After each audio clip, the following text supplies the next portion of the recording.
বাংলাদেশ ভারত সীমান্তের zero point বালিঝুরি গ্রাম। আজ আমরা এই গ্রামের এক ভিন্ন ধরনের অভিজ্ঞতার মুখোমুখি হয়েছি। এখানে রয়েছে কোচ আদিবাসীদের একটি ছোট্ট গ্রাম, যারা মুসলিম সম্প্রদায়ের সাথে মিলেমিশে বসবাস করেন, যেখানে প্রকৃতি, সংস্কৃতি আর সীমান্ত একসাথে মিশে গেছে।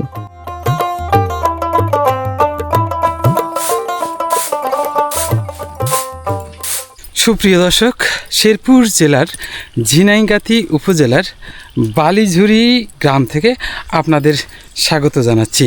আজকের এই ভিডিওতে বালিঝুরি যে বর্ডার এলাকা আছে, এই বর্ডার এলাকাটা দেখার পাশাপাশি এখানকার যে কোচপাড়া আছে, এই কোচপাড়াটা আমরা ঘুরে ঘুরে দেখার চেষ্টা করব। তো চলুন দর্শক, দেরি না করে আমরা ভিডিওটি এখান থেকেই শুরু করছি। আর এখন পর্যন্ত যারা আমার চ্যানেলটি সাবস্ক্রাইব করেননি, প্লিজ রিকোয়েস্ট করব চ্যানেলটি সাবস্ক্রাইব করে সম্পূর্ণ ভিডিওটি দেখবেন। আর এই ভিডিওটি আপনাদের কেমন লেগেছে অবশ্যই জানাবেন।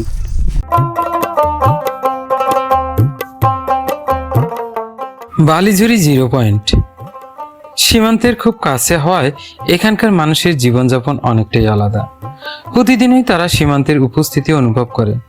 খুব কাছেই অন্য একটি দেশ, কিন্তু জীবনটা যেন একদম গ্রামীণ, সরল আর নির্ভরশীল প্রকৃতির উপর। আমরা এখন পুরোপুরি কিন্তু ভারত বাংলাদেশের যে সীমানাটা আছে, এই সীমানার মধ্যে আছি। আপনাদের যদি আমি দেখানোর চেষ্টা করি যে এই সীমানা পিলারটা আপনারা দেখুন, এটা আমি এখন আছি ইন্ডিয়ার সাইডে, আর এই দিকে যে জমি আবাদ করা হচ্ছে, এই যে বাংলাদেশের সাইডে ভারতের এটা নোম্যান্স ল্যান্ড, এখানে কোনো আবাদ বা কোনো কিছু করা হয় না। তারপরেও বাংলাদেশি যে কৃষক আছে, ওনারা কিন্তু যেমন গরু এরা পালন করে থাকেন। সীমান্ত বরাবর হাঁটতে হাঁটতে দর্শক, এখানে ভাবছিলাম যে কোনো লোকজন নাই, কিন্তু সামনে আমি দেখতে পাচ্ছি আমাদের এই বাংলাদেশ ভারত সীমান্ত বরাবর যাই কয়েকজন লোক বসে আছে।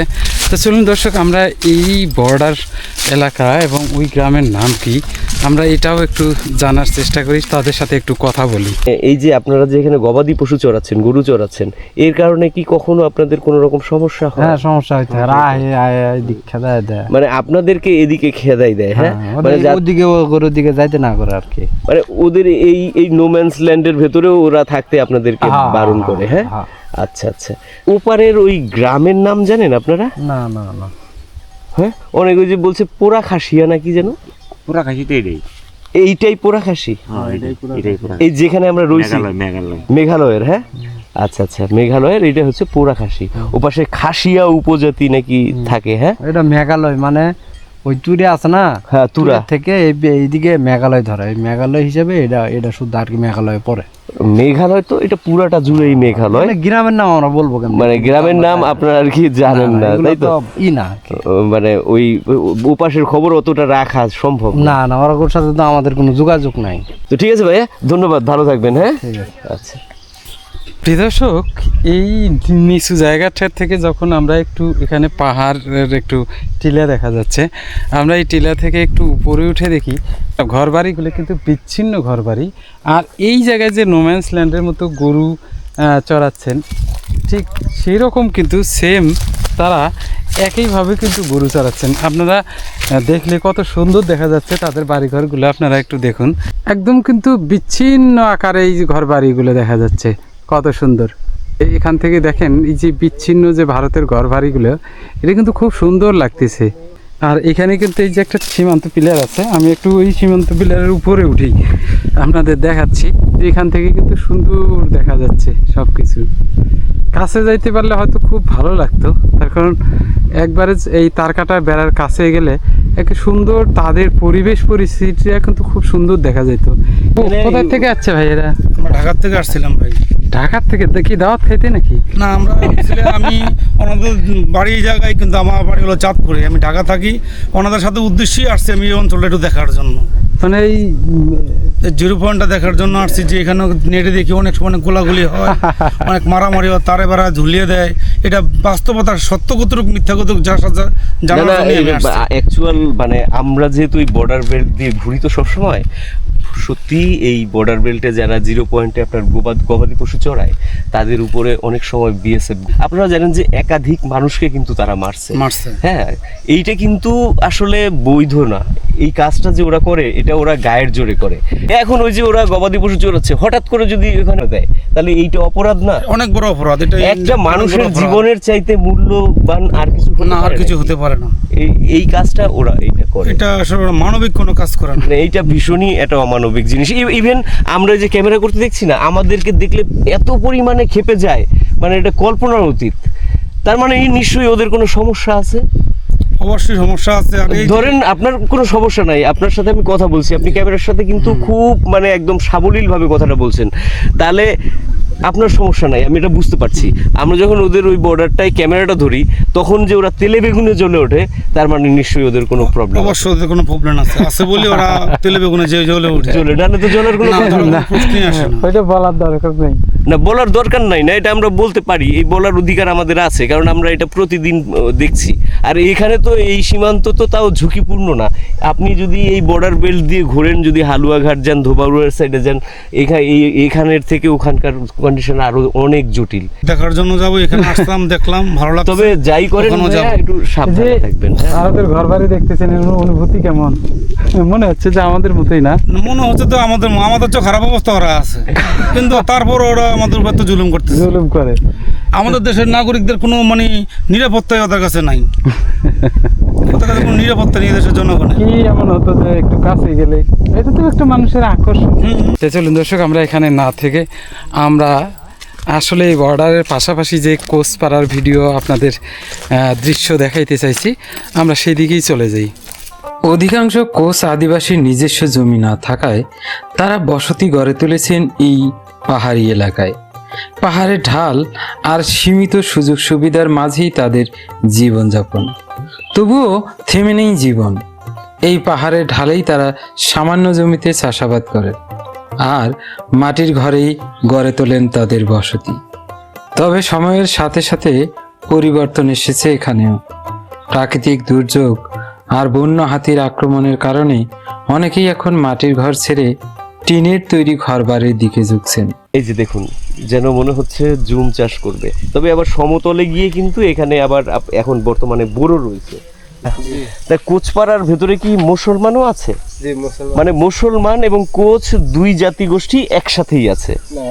ওরা একটু মানে ভাগে ভাগে আছে আর কি, ভাগে ভাগে। তো ভাগে ভাগে যতই থাক, মিলেমিশে তো থাকতে হয়, তাই না? মিলেমিশে থাকতে হয়। আচ্ছা আচ্ছা। দর্শক, আসলে দুঃখের ব্যাপার, এই অঞ্চলে আমরা যেটুকু জানি যে কোচদের মাটির ঘরে কিন্তু বেশি হয়, কিন্তু এই অঞ্চলে কোচ আদিবাসীরা মাটির ঘর রাখেননি। কারণ মাটির ঘর ছিল এবং কয়েকবার তারা মাটির ঘর যখনই করে তখন কিন্তু এই মাটির ঘর হাতি এসে এখানকার এই অঞ্চলে হাতির উপদ্রবটা একটু বেশি, যার কারণে কিন্তু মাটির ঘর তারা করতে পারেন না। তারপরেও যে দুই একটা আছে, আপনারা আমার পিছনে দেখতে পাচ্ছেন কত সুন্দরই দেখেন। মাটির ঘরগুলো দেখলে আসলেই খুবই ভালো লাগে, আর এর উপকারিতা তো বলা শেষ করা যাবে না, অন্য রকমের উপকারিতা থাকে। আমাদের দেখে কি মন খারাপ করতেছেন নাকি? যে না আইসে বেড়াইতে খেসি, এখন আর দাওয়াত টাওয়াত কইরা খাওয়ানো লাগে নাকি? কই থেকে আসলাম না। আর নালিতা বাড়ি আমাদের বাসা। ভালো আছেন দিদি? হ্যাঁ, আছি ভালো। ও আচ্ছা দিদি, আপনাদের তো আগে অনেক সুন্দর সুন্দর মাটির ঘর ছিল, এখন সেগুলো মাটির ঘর ছিল, এই যে হাতি আসে সব ভেঙেছে, তো শেষ করে ফেলেছে। মানে হাতি এসে সব ভেঙে নষ্ট করে ফেলায়, এই জন্য আপনারা বাধ্য হয়ে টিনের ঘর বানান না? কিন্তু মাটির ঘরের যে শান্তি, সেই শান্তি কি টিনের ঘরে পান?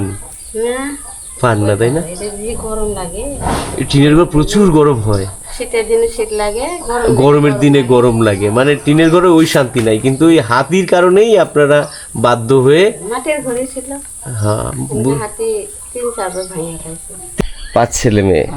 আচ্ছা, বিয়ে দিয়ে দিয়েছেন সবার? হ্যাঁ, সবাই বিয়ে হয়ে গেছে। সব কি এখানেই আছে নাকি অন্য কোথাও? আসে ওই দক্ষিণ পাড়ায় একজন আছে পোলা, আর ওটা চাকরি করে, এই যে কাজ করে ঢাকায়, বাড়ি থাকতে পারে। অনেকে আপনার ঢাকায়ও চাকরি করে। আবার ওই যে এখানে ঘর ওই যে।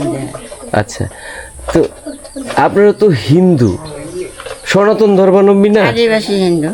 আচ্ছা, তা হিন্দু ধর্মের যে বিয়ের যে নিয়ম কানুন, ওই নিয়ম কানুন মেনেই কি আপনারা মেয়েদের ছেলেদের বিয়ে দেন? ওটাই তো নেই আর ওটাই দেন, হ্যাঁ। আচ্ছা আচ্ছা। আর ওই যে মেয়ে কি জামাই বাড়ি যায় না জামাই মেয়ের বাড়ি আসে? মেয়ে জামাই বাড়ি যায় না, মেয়ে জামাই বাড়ি মেয়ে যায়। জামাইয়ের বাড়ি মেয়ে যায়। ও, তার মানে হিন্দুদের ছেলের বাড়ি মেয়ে যায়, তাই তো? এই রীতি। হ্যাঁ। শাখা সিঁদুর পরেন আপনারা? সারা সিদ্ধ করি। তো কই শাখা কই? নাই তো। ও বিধবা ও, আচ্ছা আচ্ছা আচ্ছা। এই বেডি তাহলে বিধবা না, না? এটা আছে। এই যে এই ওটা বারবার তুলছি না, তা শাখা তো আছে, সিন্দুর কই? আমি সবসময় সিন্ধু দেয় না। সিন্দুর দেয় না? বাবা মডার্ন তো দেখা যায়, বিরাট মডার্ন। আমি একটু দিকে শুনছি মাথাতে কপালে সিনে দেয়। আচ্ছা আচ্ছা আচ্ছা। ভালো আছেন? এটা তো বাংলায় কইলেন, কোচ ভাষায় বলেন। পিনাং টংট্রো, হ্যাঁ। আচ্ছা, ওর নাম কি? ওই যে আদিত্য, হ্যাঁ। আচ্ছা, আদিত্য কি? আদিত্য কোচ। আদিত্য কোচ। আপনার ছেলে? আচ্ছা আচ্ছা আচ্ছা। আর এই যে দর্শক দিদিরা রয়েছে, এই দিদিদের আবার একটা পোশাক রয়েছে, যে পোশাকটাকে বলে লেফেন। তা কই লেফেন কই? লেফেন পরেন না কি এখন? কি মানে আপনার উৎসব ছাড়া আর লেফেন পরেন না? উৎসব ছাড়া পরেন, মানে মাঝে সাঝে পরেন, আর বাদ বাকি এই যে কাজে ব্যস্ত তাহলে পড়ি না আর কি, কাজে পুরি ব্যস্ত- জায়গা নষ্ট হয়ে যায়। আচ্ছা আচ্ছা। বারবার খুলে যায়। কিন্তু বারবার। লেফেনটা পরলে আপনাদেরকে কিন্তু অনেক সুন্দর লাগে, মানে আলাদা করে চেনা যায় যে আসলে আদিবাসী। আদিবাসীর চাইতে বড় কথা হচ্ছে যে তারা যে কোচ আদিবাসী। আদিবাসীর ভিতরে তো অনেক আছে, হাজং আছে, ডালু আছে, বানাই আছে, মারগান আছে, তারপরে আপনার আরো নানান রকম আছে, হাদিয়া আছে। কিন্তু আপনাদের পোশাকটা পরলে দেখা যায় যে না, এই যে তারা হচ্ছে কোচ। তা দিদিরা তো হিন্দু ধর্মই পালন করেন, তাই না? হিন্দু ধর্ম পালন করেন না? মানে আপনারা পরিচয়ও দেন যে আপনারা হিন্দু, তাই না? আচ্ছা আচ্ছা। তো ঠিক আছে দিদি, ভালো থাকেন, হ্যাঁ। এই পাড়ায় কোচ আদিবাসীদের পাশাপাশি মুসলিম পরিবারও বসবাস করছে। ভিন্ন ধর্ম আর সংস্কৃতি হলেও প্রতিবেশী হিসেবে তারা অনেকটাই মিলেমিশে শান্তিপূর্ণভাবে বসবাস করছে। একসাথে পথ চলা, কখনো প্রয়োজনে পাশে দাঁড়ানো, আবার কখনো একসাথে কাজ করা, এভাবেই গড়ে উঠেছে তাদের সম্পর্ক। সীমান্তের এই প্রত্যন্ত গ্রামে ভিন্নতার মাঝেও একসাথে বেঁচে থাকার এই ছবিটা সত্যি এক আলাদা অনুভূতি দেয়।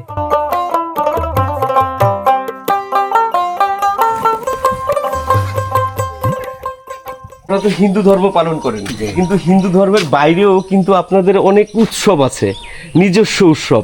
সেই উৎসবগুলোর নাম আমার মনে নাই, একটু বলেন না কয়েকটা উৎসবের নাম। ও আমাদের উৎসবটা এখন বর্তমানে এগুলো হিন্দুরা যা করে এইগুলোই। না, ওই যে ধরেন আপনার ফসল তুললে আপনারা একটা উৎসব করেন, ওইটারে কি যেন বলে?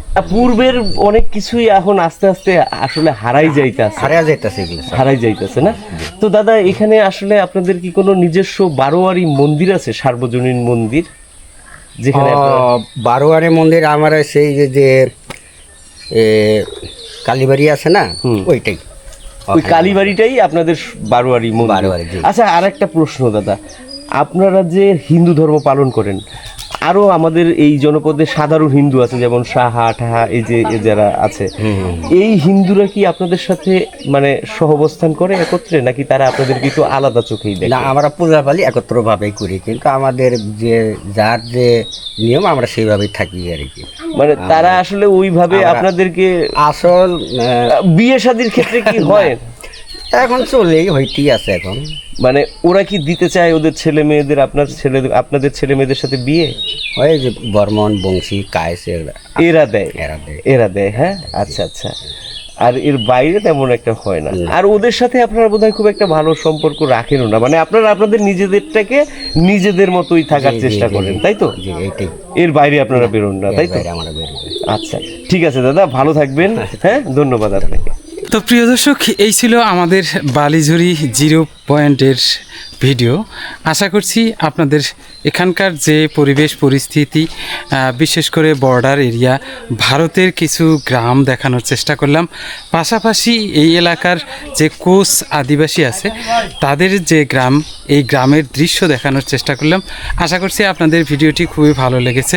যদি ভালো লেগে থাকে তাহলে একটি লাইক দিবেন, আর তার পাশাপাশি কেমন লেগেছে একটু কমেন্টে জানাবেন। আর এখন পর্যন্ত যদি আপনি চ্যানেলটি সাবস্ক্রাইব করে না থাকেন তাহলে রিকোয়েস্ট করব চ্যানেলটি সাবস্ক্রাইব করে আমাদের সাথে থাকবেন। ভালো থাকবেন, সুস্থ থাকবেন, সুন্দর থাকবেন, শুভকামনা।